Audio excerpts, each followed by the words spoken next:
చంద్రగిరి మండలం శ్రీనివాస మంగాపురంలో వెలసిన శ్రీ కళ్యాణ వెంకటేశ్వర స్వామి ఆలయంలో వార్షిక బ్రహ్మోత్సవాల సందర్భంగా ఈరోజు ఉదయం మోహిని అలంకరణతో దర్శనమిచ్చాడు శ్రీనివాసుడు. అశ్వాలు, వృషభాలు, గజాలు ముందు కదులుతూ ఉండగా మంగళ వాయిద్యాలు, భక్తుల కోలాటాలు, చెక్క భజనల నడుమ స్వామి అమ్మవార్లు ఆలయ 4 మాడవీధుల్లో భక్తులకు దివ్య దర్శనమిచ్చారు. పెద్ద ఎత్తున స్వామివారికి కర్పూర నీరాజనాలు సమర్పించారు భక్తులు. వాహన సేవలో ఆలయ ప్రత్యేక శ్రేణి deputy EO Varalakshmi, AEO Shri Gopinath, TTD ఆగమ సలహాదారుడు శ్రీ మోహన రంగాచార్యులు, ఆలయ అర్చకులు బాలాజీ రంగాచార్యులు, టెంపుల్ ఇన్స్పెక్టర్ కిరణ్ కుమార్ రెడ్డి, విశేష సంఖ్యలో భక్తులు తదితరులు పాల్గొన్నారు.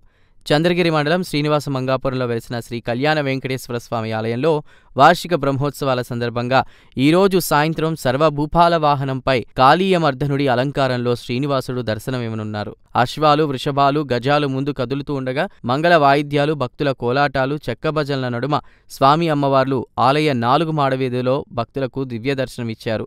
పెద్ద ఎత్తున స్వామివారికి కర్పూర నీరాజనాలు సమర్పించారు భక్తులు.